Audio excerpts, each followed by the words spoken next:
拜拜太岁过后，屏东嘉东嘅苏在府喺床上嘅水火下，大家角度讲到风水窍门，总可以如果有补助，故做如应申请哦。不过内政部营建署喺处理审判案件嘅时节发现，嘉东乡唔系重在企业中头，是得补助嘅苏在府，让270人户嘅，不过啥超过1300户人呢来申请到风水窍门，有过下面大波嘅情形。营建署路屯乡公所主动调查，家听讲无到补助标准来到水草门呢，路无补助诶，也如系讲已经到位嘅乡亲是有自家花钱，也算嘅水草门如系本创上费数诶。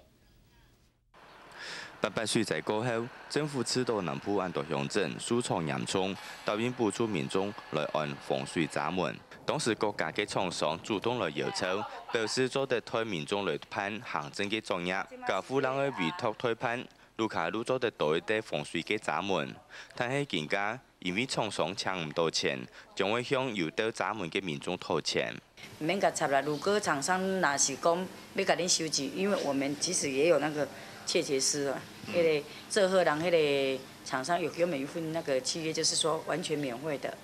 嘿啊。我讲叫因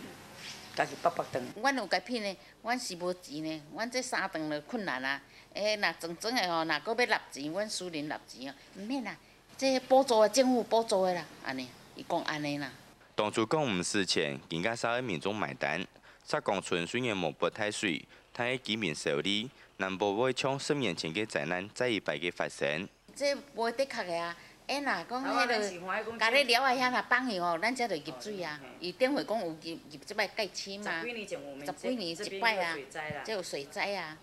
屏东县政府水利处指出，嘉东乡一共有7060户，申请爱到风水闸门的超过2000户。中央事后派员初查10%，发现到风水闸门前腐烂，无不太水嘅天气嘛有到，甚至连做都无人喺嘅火房嘛有到风水闸门。营建署要求公所全面清查，无符合资格的都唔会付钱，答辩追讨无符合补助对象嘅补助款。但係已經有到闸門嘅鄉親也上來講，假使真是需要用到嘅時間，按樣解釋。客家新聞潘成旺頻道報道。